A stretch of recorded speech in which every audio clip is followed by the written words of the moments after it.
what an honor is for us to be here and have the opportunity to celebrate one of the greatest individuals from the New York Mets. He should be proud of himself. His family should be proud of all the the things that they accomplish as a human, as a player. And this is a big day for the Mets organization, and I'm excited to celebrate this day for Stroud. So. And with that, we'll open up for questions. Please raise your hand. Steve? Carlos, when you think about Darryl as a player, what comes to mind for you? Man, the swing, the lefty swing, effortless, his ability to drive the ball line to line. I was a kid, and I remember just watching him on the box, and it's like you got this skinny lefty there that with effortless goes left center, goes pull side, young kid, owns the town. Like, it was pretty impressive. So that's the one thing that I remember, because as a kid, you're trying to hit the ball, like big leaguers, and this guy is doing it with ease and pretty impressive. Manny? What have your experiences with Strawberry been, when you were with the Yankees and also now as a manager? Yeah, I got to know him real well. When I got the job, I reached out to a lot of people, and he was one of the ones that reached out to me, and then had the opportunity to meet him in spring training, spend a few days with him. Very good conversations. What a human being he is. Been through a lot, obviously, but just sharing some of his experiences, some of my experience, and what the game means, what life means to him, what people means to him, family and relationships and things like that really stuck out to with some of the conversations that I was having with him. But what a great human being, and very honored and happy to be here and celebrate this day with him. Tim, if you could. Just wait for the mic. Sorry to change the subject, but I was wondering what the near-term plan for Francisco Alvarez is and how he did in that first game. Yeah, he did well. Came out good. Scheduled to catch 7 innings today. He'll play tomorrow. He'll be off on Monday, and then he'll continue his progression. So he's scheduled to catch back-to-back games and then having an off day on Monday. So far, progressing well, moving in the right direction. And when you say continuous progression Tuesday, is that going to be in the minors or could it be here? Oh, in the minors. Okay, so he's not going to come to London with you guys? We'll see. Okay. And then, is there anything new with Kodai Senga? Nothing new. What's he? Light catch. Yeah. I don't think he played catch yesterday. He'll go out there and just continue his light catch and things like that. So. Is there any eyes on advancing to mound work or? As of right now, no. Yeah.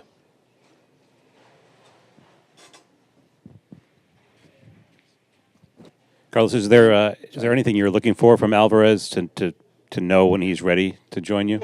No, just continue to catch. Obviously, the impact, especially the two seam from righties, swinging the bat, facing velo, but and then just the build-up, for him to catch 7 innings, 8 innings, or back-to-back, whether it's 7, 6, just continue to get physically in baseball shape.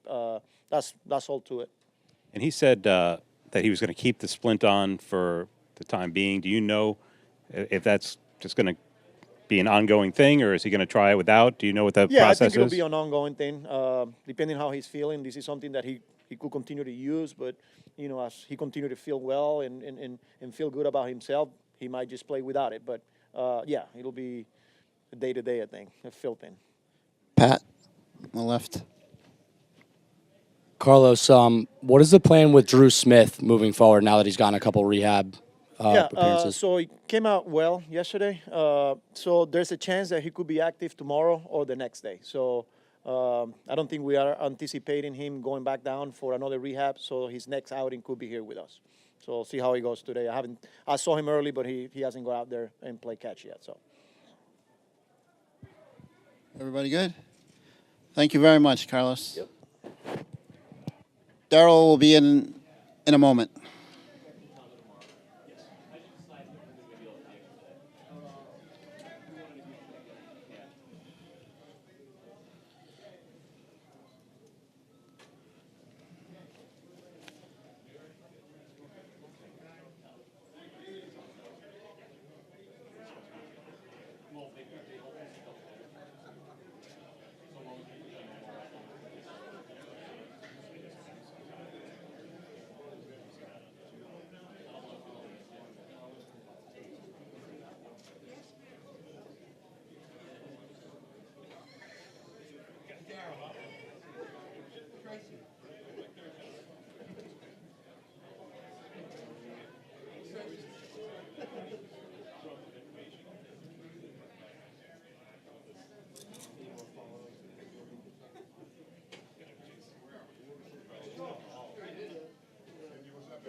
If the alumni and distinguished guests would like to come, we have seats for you in the front and on the side here.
All right. I think we're ready for you, sir. Number 18. Come on up to the front.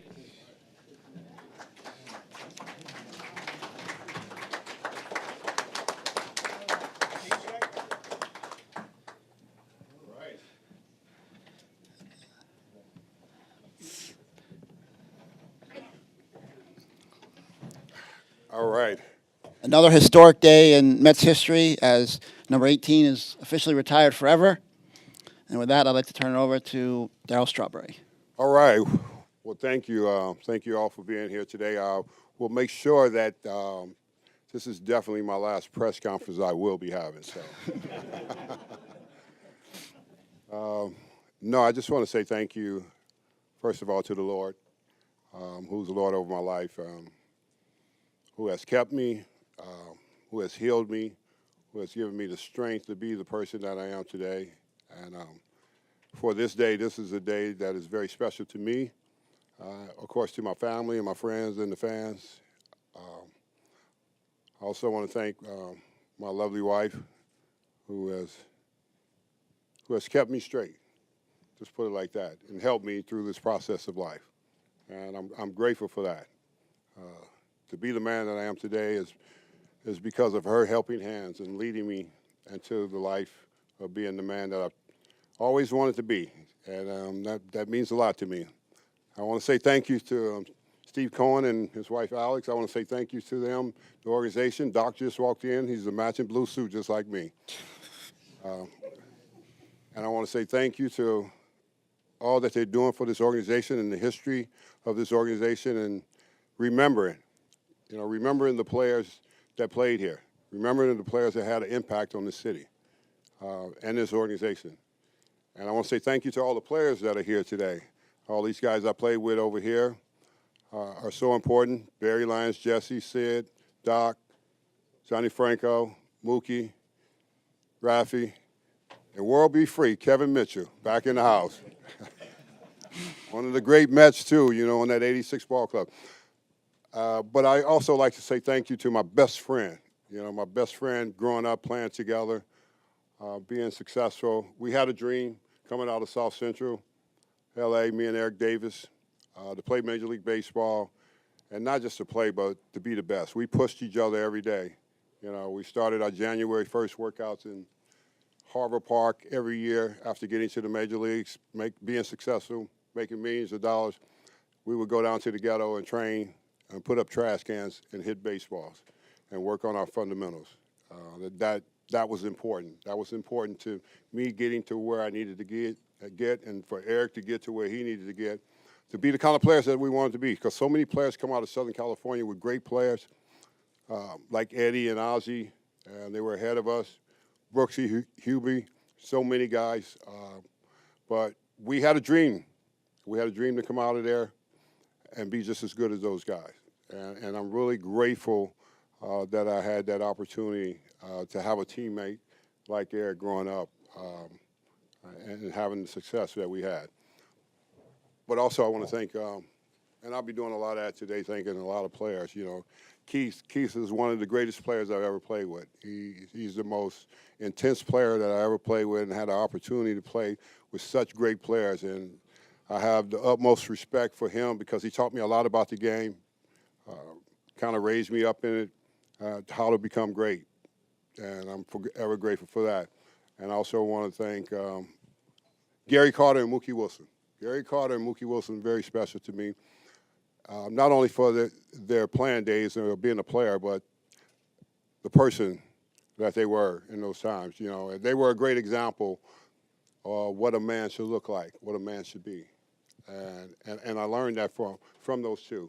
I wanted to be what they were, not just a guy playing baseball and putting a uniform on. I wanted to be that kind of man. I just didn't have the guts to do what they were doing at the time that they were doing it. And it means a lot to me because they were drinking milk and I was drinking alcohol.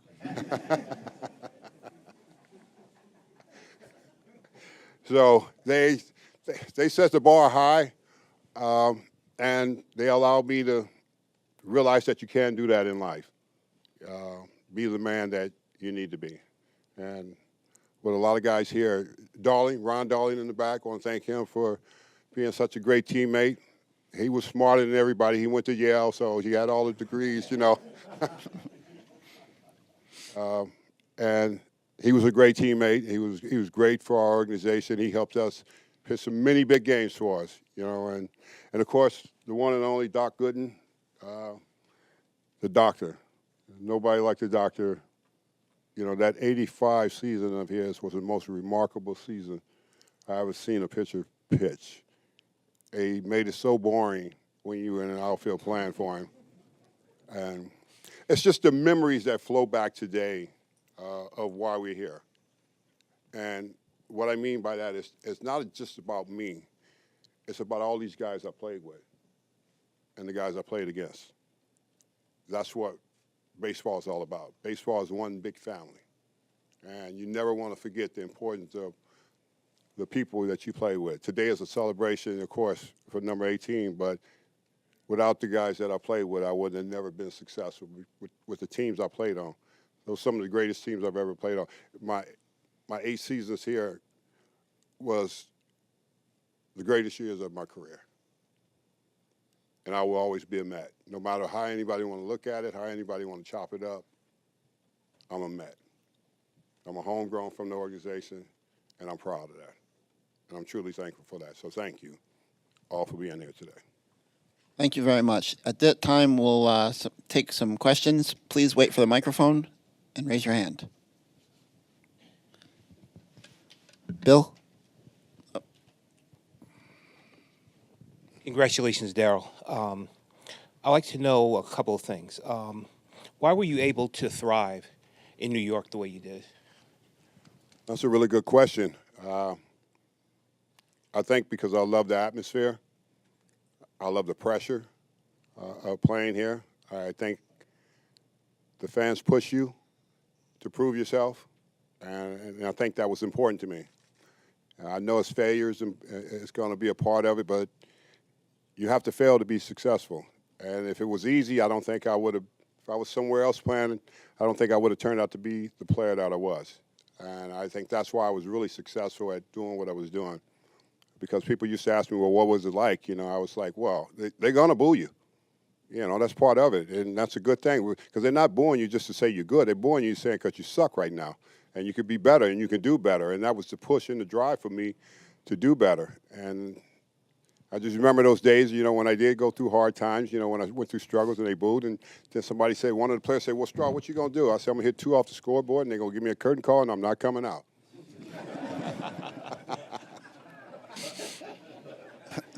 And I didn't come out. I would go down in the tunnel after hitting the first one and go smoke me a cigarette. Because I had a little bit of craziness in me during those times, and it was fun. You have to have a little toughness and a little craziness in you to play in a town like this. And in those days in the 80s, that's what it was like. The fans were great, but also they were tough, and they allowed me to have tough skin and be able to get through all of that. Darryl, you talked about Gary Carter and Mookie Wilson. I'm just curious what your mother would say right now.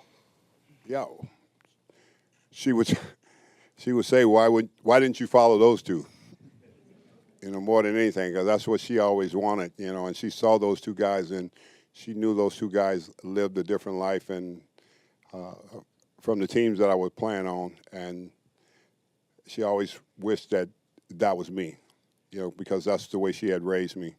And not saying that, anyone's perfect. I just think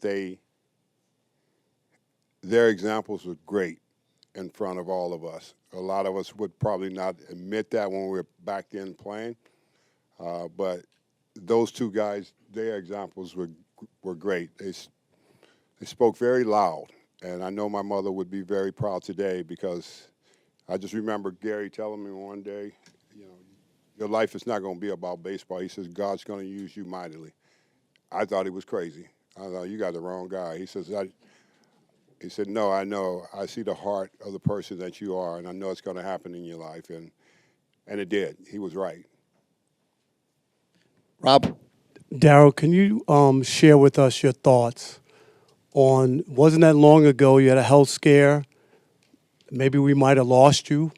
And here you are at Citi Field on this special day. What does this mean to you, and just your thoughts on this day? Well, it means more than ever to be able to be here and to represent this organization for retiring my number after having a massive heart attack at the age of 62. Going into the hospital, my wife rushes me to the emergency room. She's always looking out for me more than I'm looking out for myself. So that's what you get for marrying a girl in the Midwest. So she looked out for me and got me in the nick of time, and I ended up having the procedure done. And when I came out of the surgery, my heart was at 32%. I went in at 40, and it was at 32%. And I went through that process, and then I had to go through wearing a defibrillator and wearing a bra. Now, I know what it's like for women to have to wear a bra and sleep in it. And it's very uncomfortable, and I was like, oh, my God. I mean, it was a process that I had to go through. I came close to losing my life. So I'm sitting here today because it's a gift from the Lord, and I don't take it for granted. It came very close. I almost was dead. But I'm here, and I'm grateful, here to celebrate with so many of you that I've known for a long time. I see you guys here, your faces, you've been around. I know you. You guys are all great, and you've always been great, and I appreciate life even more now, and knowing that it can happen to anybody. I'm in great shape physically. Wasn't anything wrong with me. I'm traveling, doing ministry, and running through airports, and was on the road for 5 days, and I was in heart attack mode and didn't even know it. So it's just something that can happen to any one of us at any given time. So don't take life for granted, man. Take it for what it's worth. It's not long. It's short. Make the best out of it. Be great to people. That's what I've learned through this whole process of everything that I've had the experience in life is love people, care for people. We all need some kind of help in some kind of way. None of us are better than anybody else, and just because we play sports, that doesn't make us better than anybody else. We are people, too, that have shortcomings, and things can happen to you, too. Ron? The day of the heart attack, what were you feeling, and how did you and your wife know to seek medical attention and not shrug it off? Well, like I said before, she pays more attention to me than I do. So I was clamming up, and I was fatigued, and we had just came back home for lunch, and she was like, okay, that's it. We're out of here. And I didn't want to go. I told her I'd be okay, and she was like, no, we're going. and she saw the signs. I didn't really see the signs of it because I had been in that place for 5 days and really wasn't paying attention. I was running through the airports and my heart was racing, and I almost fell out in Atlanta airport on a trip. And I told my wife something's wrong, and she was a little worried. I said, but I'll be okay. And I made it through that process and went on that road trip and finished up my ministry and did some work there. And then after I got back home, I realized I needed to do something different and listen to my wife, which I don't do a lot of. And in those kind of circumstances, but I did, and it turned out to be the best situation of my life for me to be sitting here today because of her. How long were you in the hospital after that? I think I was in the hospital a couple days, and I got up on my feet right away, walking to push myself.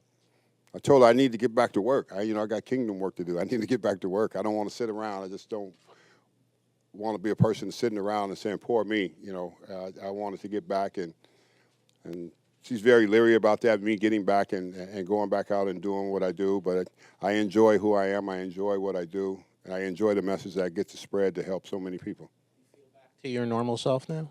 I personally, it's challenging at times because I got to take medication every day, every morning at a particular time, 8:30 for my heart. I got to take 4 pills, and then 8:30 at night I got to take another 4 pills. So it's kind of challenging at the beginning of the morning once I take the meds, because the meds drop my heart and makes me go down and slows me. And sometimes I feel a little, nervous, and sometimes I feel like, well, I don't want to talk, and I'm short of breath to talk, and so, I'm still in that recovery process. The doctor said it's going to be probably a whole year taking the medication, and it's working. It's doing what it's supposed to do, and you thank God for medicine. That it's doing what it's supposed to do for the heart. And I've had a lot of challenges, but I've never had a bigger challenge than the one I had when it became my heart, because I realized that I became a really different person, after experiencing a heart attack. Manny? That kind of leads in perfectly right over here to my next question, which is you're a person that has gone through changes, like you mentioned earlier in your career, to the person you are now. How did that heart attack or how did that event change you? How has it impacted you as a person? I think it just reminds me of this is not long. This life is not long. I'm not 25 anymore. And a lot of us that are here, we all are getting older, and you just never know when your name's going to be called for real, and it's going to be over. I could just remember rolling into surgery and thinking to myself, God, this is in your hands. There's nothing I can do. If you want me here, then you'll keep me here. If you don't want me here, you'll take me home. And I could just remember that when I was laying there and they were rolling me into the surgery, because it was out of my hands. I didn't have any control. Most of the time we have control, but when you're put in a place, in a situation where you don't have control, you can only hope for the best. And that was my circumstances right there, is hoping for the best, whichever way. And I tell people all the time, whichever way it turns out, I win either way. If I go home, I win. If I stay, I win. And I'm truly grateful that I do understand that now in my life. So that was an important step for me, going through that process. Clap. Hey, Darryl. Speak up. Said, hey, Darryl. Okay. All right. You have said many times over the years that you regretted leaving the Mets as a free agent. Looking back, what was going on in your life that led you to that decision? Well, I think it was, the front office, a broken relationship with the front office, and them saying, well, he needs to put up a good season. You can't challenge a kid from the ghetto. Because that means nothing to us. That means I will show you, and that's what I had to do in that free agent year. I had to show him I could still play and put up a good season. After having, a poor season the year before, that wasn't good for me, and that was my last year. So they wanted me to put up a good season. And once I put up the season that I had in 90, then they offered me like a 2-year deal, and that was it. I said goodbye. The relationship was over. It never had anything to do with the fans. It never had anything to do with the media. It had to do with the relationship with the front office. When you have a broken relationship with the front office, players do, and that happens a lot of times. Usually, it comes to an end when that happens. And don't get me wrong, Frank Cashen was a great GM. He orchestrated those teams. He put us in a position to win. He put us in a place where we were able to be successful. So he made all the right moves, bringing Keith and Carter over and trading for Darling and all those different guys and Ojeda. He was a wizard. That little bow tie he used to wear, he was a wizard. But I question the time that he traded Kevin Mitchell. But it was just time to move on from the broken relationship with the front office. It never had anything to do with the players and the great players that I've had the chance to play with over here. Hojo, me and Hojo going 30-30 in the same season as a teammate. Nobody's ever done it. Just the memories of the guys I played with. These guys here will always be special. Every last one of them, they know that. Franco, Doc, and El Cid. We should have used you in Game 7 in 1988, but nothing personal, Ronnie. But I'm just saying, I just love these guys. I love their personality. I love what they brought to the table. Just like myself, we all brought it to the table. And all these guys that I play with, Ronnie, Keith, Carter, all of them were gamers. And we were all for each other, and we had each other back, and that's what made us special. And I wish I would have never left this organization. I wish I would have never left. That is the biggest regret I will have for the rest of my life, is leaving here. Pat. Darryl, congratulations. What message would you give to your younger self if you had the chance to go back and deliver one? Oh, God, here you go with that one, huh? That younger me was crazy. I was the perfect fit. Ask Jack and all those guys. I was the perfect fit. John Harp, they know I was the perfect guy for playing here, the younger me. So I would keep it that way because if I didn't have that personality, I don't think I would have ever performed like I did because it made me hardcore. It made me perform at the highest level, being tough. And like I said before, it made me tough, having that tough skin and being able to accept the criticism. And you think about dealing with the media every day. I was just talking with Jay Horwitz about that. Jay had always come to me and goes, "Straw, they're waiting for you." I said, "Well, let them wait." So I used to always have to come out and face that music, and I'm glad I did. I'm glad I did face it. Because it made the young me experience something I probably would have never experienced in my career, and that's being a fighter and not a quitter.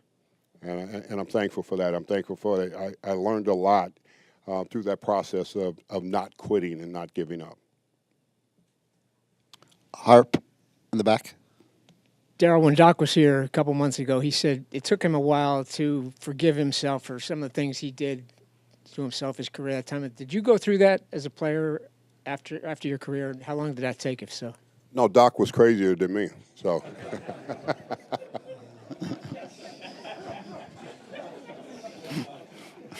You guys just have no idea. When I met him at 19 years old, he's crazier than me. I thought, oh, wow. Thought to myself when I met him, I goes, he's going to fit right in with us. That's a personal story. He knows that story. So I think when you're in the midst of your career, you don't think about that, the things that you're doing. I think coming, from a broken situation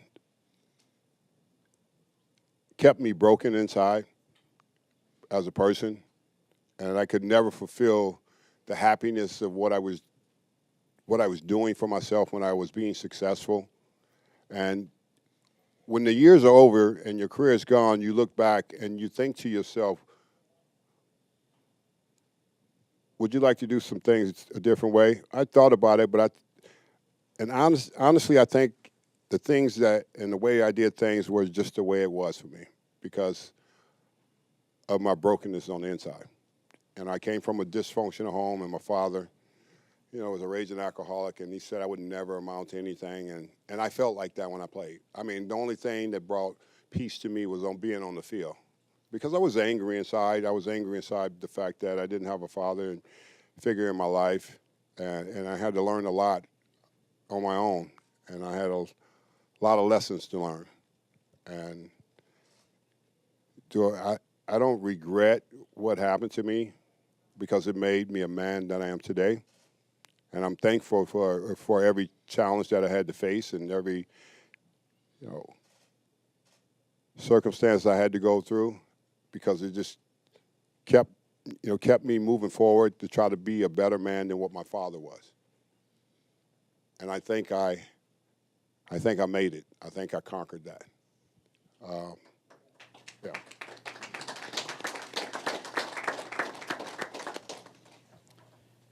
Peter in the front. Hi, Darryl. When you think about the 1986 team, what stands out to you about that specific team, and what do you remember most about that championship run? Yes. Bunch of wild, crazy, animal-loving guys that cared about each other, that would back each other back no matter what. And that's what was special about that group of guys.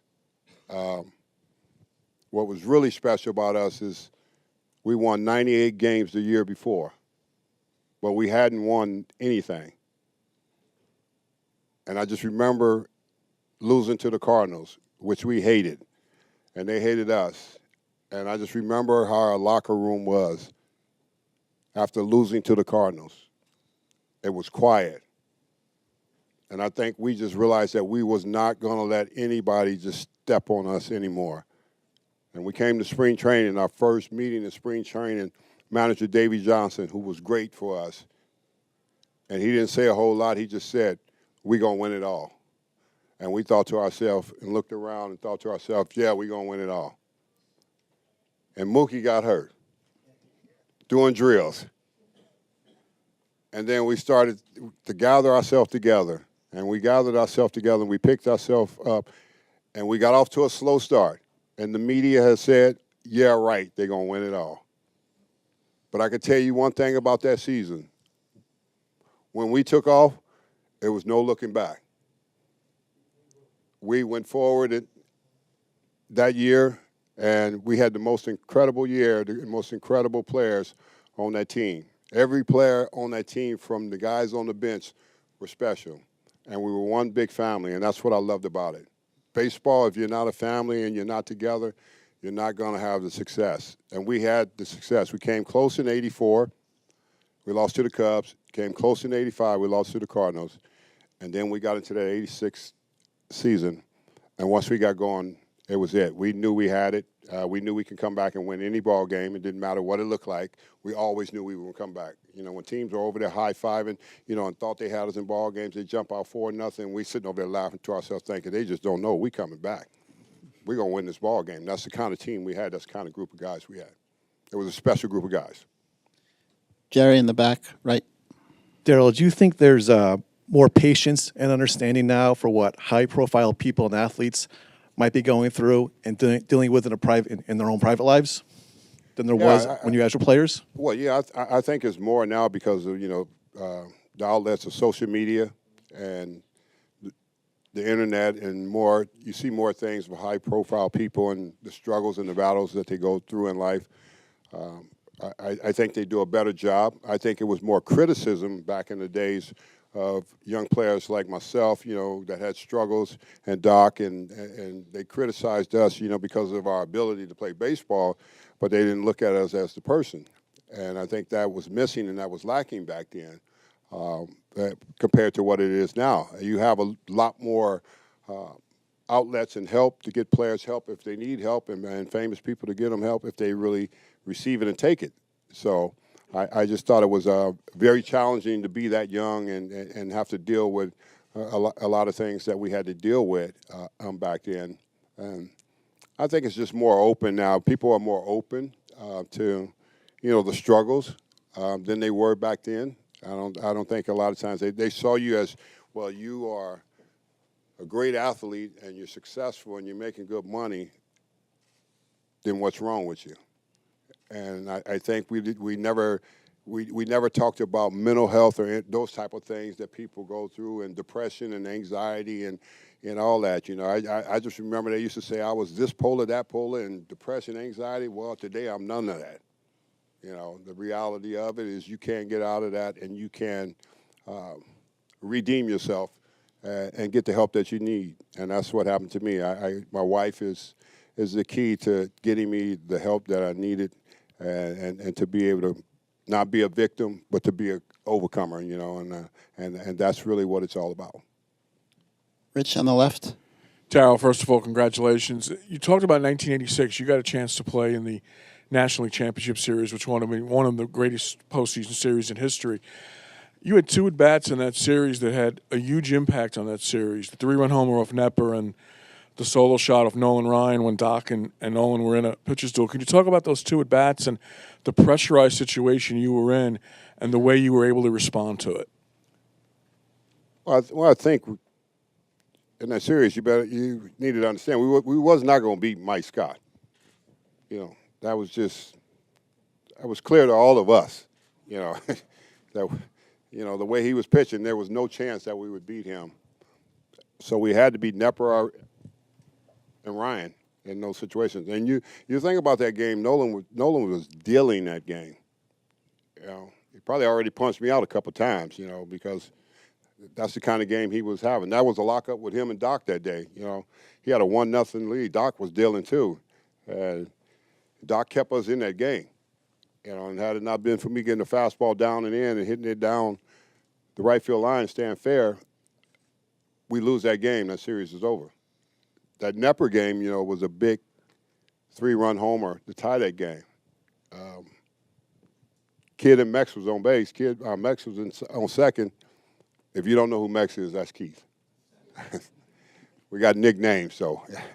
And he was just directing me to keep my shoulder in on that left-hand pitcher in that situation, and I did. And I kept it in and got a big 3-run homer, and we tied that game, and then we go on to win that game. So it's all about your teammates that you play with that help you through that process. And I always had that help with Keith because we were both left-handed hitters. So he would always help me through that process of facing good pitchers in big situations and giving me the encouragement, that I could do it. And I was just so grateful that I was able to do it in big situations to get us back in those ball games, and we go on to win those ball games. Because if we don't win those ball games, that series is over. In the back right, a couple more. Speaking of big situations, after the NLCS, the World Series, the home run in Game 7 against Al Nipper, of the 335 home runs he hit, was that the slowest you ever went around the bases? I was kind of mad at Davey. But he was okay with it. That's what I love about Davey as a manager. He was okay with us, and he knew we all had different personalities. And, after being taken out of Game 6, everybody made a big thing out of me and him was butting heads. And we butted heads for a minute. We butted heads before. It's just a normal thing to do at times with me and Davey. But at the end of the day, Davey was Davey and I was me. And our relationship was strong enough to know that, he's the manager and I'm the player.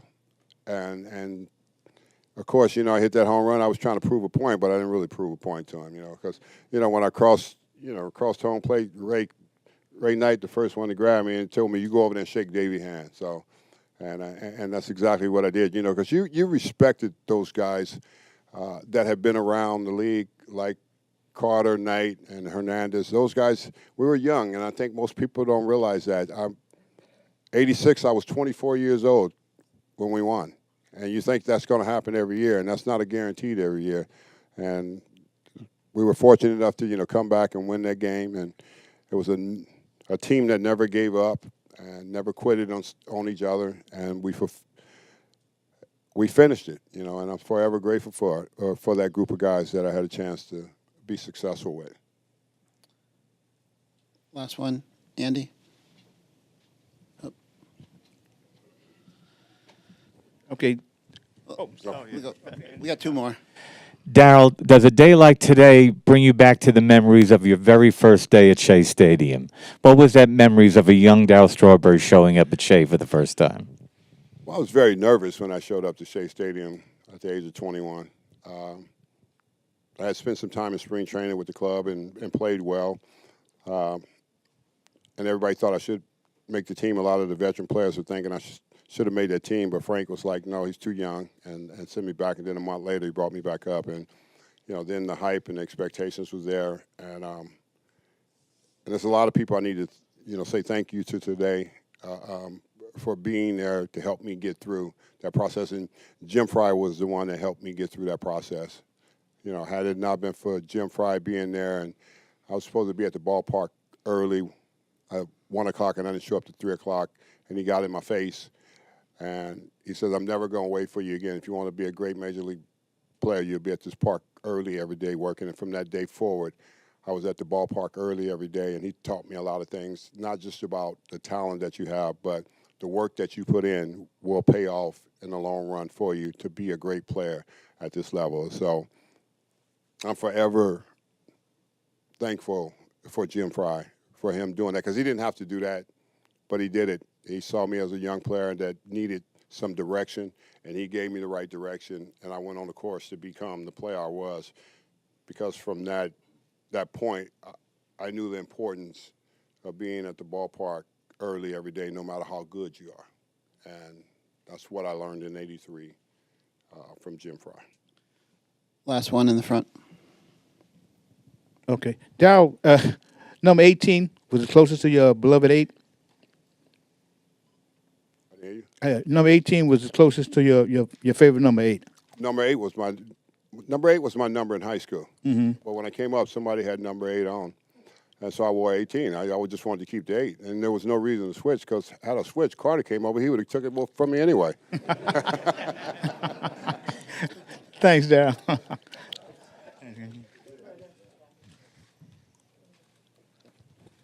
Strawberry shake in there. Drink the shake, it's good. And with that, what we'll do now is bring up his teammates and friends and family for some photo ops, followed by some one-on-one with some of the alumni. So with that, we'll bring up all of the teammates and alumni.